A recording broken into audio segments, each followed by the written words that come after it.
Buenas noches, mi nombre es Cristian Tadeo Aguilar Benítez, alumno de la Escuela Superior de Enfermería número 5 de Coyuque, Catalán. En este video les quiero hablar sobre el esqueleto del hombro, brazo, antebrazo y mano. Bueno, comenzando con el hombro. El hombro está constituido por dos huesos articulados, que sería la clavícula y el omóplato. Entre ellos en sí se conectan para unirlos al brazo, conectados al tórax. Y bueno, la clavícula es un hueso largo situado en la parte anterior y superior del tórax. Y se puede considerar que en ellas hay dos caras, superior e inferior, y dos bordes, que serían anterior y posterior, y dos extremidades internas y externas. ¿Ya? Está constituida principalmente por un tejido compacto, la cual es mayor en su parte media y en menor cantidad en sus extremidades. En el interior se encuentran escasas cantidades de tejido esponjoso y un delgado canal medular. Ya el omóplato es un hueso ancho, plano, situado en la parte posterior y superior del tórax. Su forma es triangular, distinguiéndose en dos caras, tres bordes y tres ángulos. Ya en sí, la estructura de este se halla formada por una lámina de tejido compacto. Solamente en los bordes, el ángulos y la apófisis se encuentran pequeñas cantidades de tejido esponjoso.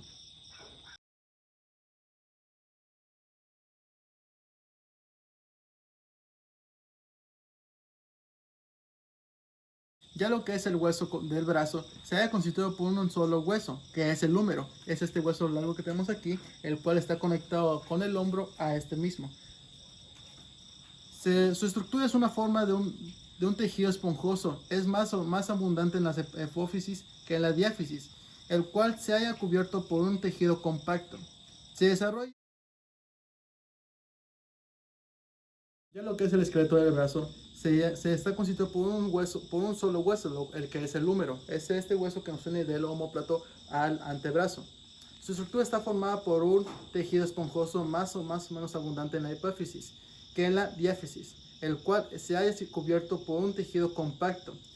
Se desarrolla a expensar del centro primitivo diafisario, que aparece en los 40 días de su largo, dirigido oblicuamente hacia abajo y hacia adentro, torcido sobre su eje. Distinguen en su cuerpo o diáfisis dos extremidades o epófisis. El cuerpo de este es más o menos cilíndrico, salvo en su tercio inferior, donde su forma es aproximadamente prisma triangular.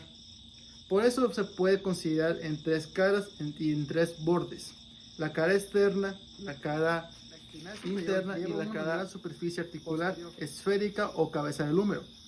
Por fuera y arriba de la cabeza existen dos salientes rugosas, separadas por un canal bicipital y llamado tranqui o traquear. La cabeza del húmero es una forma esferoidal, es un poco aplanada. Su diámetro vertical es mayor al de un horizontal, lisa en su totalidad. Ya lo que es la parte inferior es plana, adelante, atrás y cóncava hacia abajo. La parte inferior total forma queda colocada en un plano anterior al eje del húmero, es redonda y liso. Se llama vuelvo hacia abajo y adelante. Sobre él gira la cúpula del radio en los movimientos de flexión.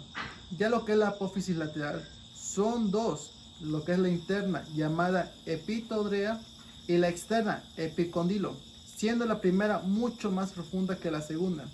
La epitodrea es rugosa, aplanada y delante hacia atrás, coincide con la extremidad inferior del borde del interno. En su parte anterior se insertan los músculos epitodeos. Bueno, y continuando, ya vamos a hablar sobre el esqueleto del antebrazo.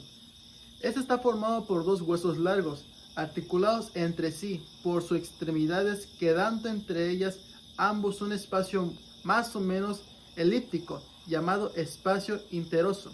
El hueso del lado externo recibe el nombre de radio, lo que sería esto, y del interno llamado cúbito, lo que sería esto. Ya hablando del cúbito, es un hueso largo, constituido por dentro del radio entre la tráquea humeral y el cóndilo carpiano. Como todo hueso largo, el cúbito presenta un cuerpo o diáfisis en dos extremidades o epófisis. El cuerpo de este tiene forma de prisma triangular y por consecuencia tiene 3 caras y 3 bordes. Las 3 caras serían cara interior, cara posterior y cara interna. La cara posterior es excavada en su tercio superior y sirve de inserción al músculo flexión. La cara posterior está en realidad dividida en 2 partes, una externa y otra interna, separadas por una cresta vertical. La cara interna está de su parte inferior, es estrecha y está inmediatamente por debajo de la piel. El borde anterior es rugoso y su parte superior sirve de superficie de inserción al flexión común. El borde posterior es un borde muy marcado en su parte media, separado casi totalmente de su parte inferior. Ya lo que es la cara superior se divide en 2 ramas que terminan en bordes oblicuos y sirven de inserción al músculo de las cubitales. Lo que es la extremidad superior presenta una gran saliente vertical llamada olea cráneo y otro horizontal más corto o apófisis coronoides. Lo que ya sería la parte extremidad inferior se termina por 2 salientes del externo o cabeza del cúbito. Es de mayor volumen, redondeado y liso articulosamente por fuera de una pequeña cavidad similar al radio. Está formado por un tejido esponjoso más rico en las extremidades que en el cuerpo. En cambio, el tejido compacto lo cubre en más abundante la diáfisis que en la epífisis. Bueno, y continuando con los 2 huesos que constituyen el antebrazo, sería el radio, siendo un hueso largo situado en el lado externo del cúbito entre el húmero y el cuerpo. Presenta un cuerpo o diáfisis y 2 extremidades o epífisis. El cuerpo tiene una forma de prisma triangular y por lo tanto presenta 3 caras y 3 bordes. Es cóncavo hacia adentro y adelante, siendo más delgado por arriba que por abajo. Su cara posterior se halla ligeramente excavada en su parte media, en la cual presenta 2 crestas oblicuas hacia abajo y afuera que la limitan.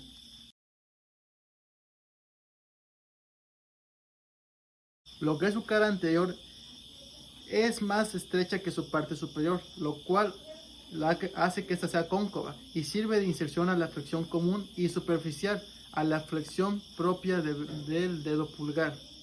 La cara externa es un tejido medio, existe en una superficie rugosa.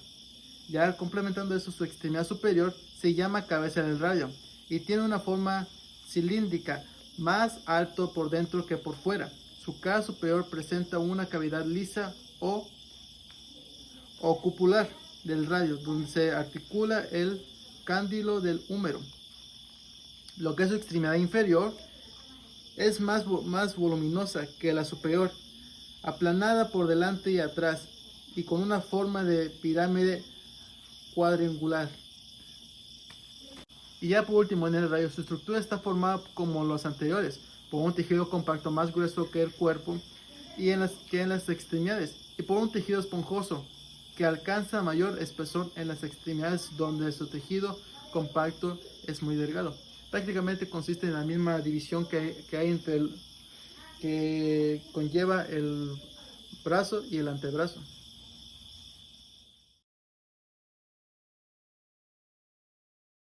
Bueno, y para concluir mi pequeña explicación, hablaré por último del esqueleto de la mano, el cual está formado por 8 huesos cortos, cuyo conjunto constituye el esqueleto de la muñeca o carpo, 5 huesos largos que forman el metacarpo y por último 14 huesos también largos llamados falanges que constituyen el esqueleto de los dedos.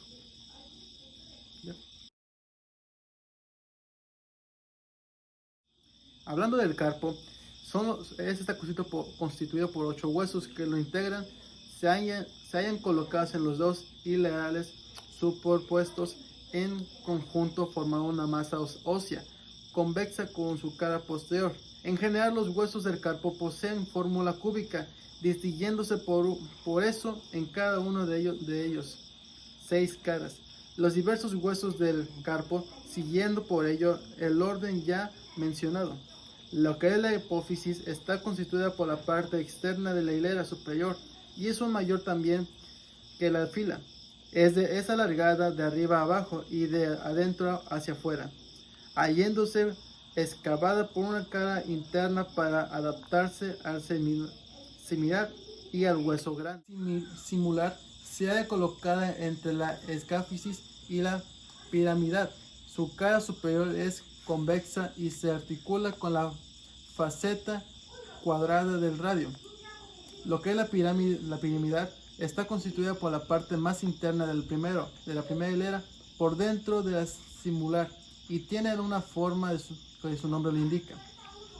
La epífisis fome, aunque corresponde a la primera fila del hueso carporeal, está situada en la cara anterior de la piramidal y por sus relaciones en tendón cubital anterior considerado algunos autores como huesos de samudeo. Lo que es el trapecio es el más externo de la segunda hilera del hueso del cuerpo. En su cara superior articular cóncava y triangular se articula el escafoides. Lo que es el trapecio es el más externo de la segunda hilera del hueso del carpo.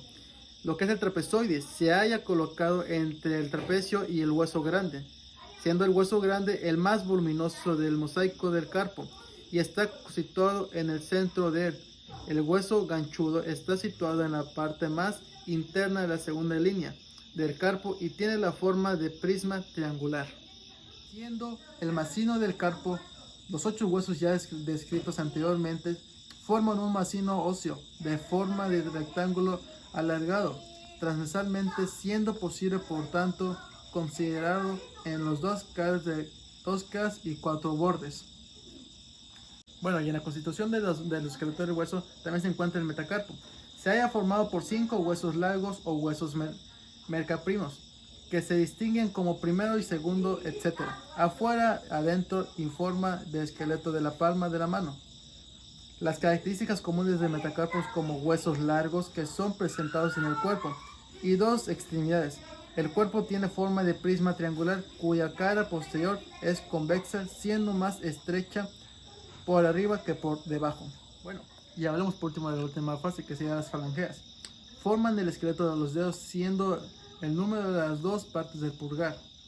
Primero, la primera falangea posee un cuerpo simétrico, cuya cara anterior es plana y los bordes laterales bastante bien marcados se insertan en la vaina fibrosa de 2 tendones para la flexión. Su segunda cara de las falangeas, su cuerpo es también aplanado por delante. La superficie articular, su extremidad superior, se halla dividida en 2 vértices por una cresta correspondiente, así como la troquea de la primera falangea. La tercera falangea es el cuerpo, es también convexo con la cara posterior y plano por la anterior, siendo más ancho arriba que abajo. Bueno, ya por último, la estructura de esta misma falangea es el cuerpo de la falangea por un tejido compacto y posee canal medular. Mediante las extremidades son de tejido esponjoso, cubierto por una capa delgada de tejido compacto. Bueno, de mi parte sería todo. Lamento que haya sido un poquito como que improvisado. Tuve unos pocos problemas, maestro, pero espero que haya sido de su agrado.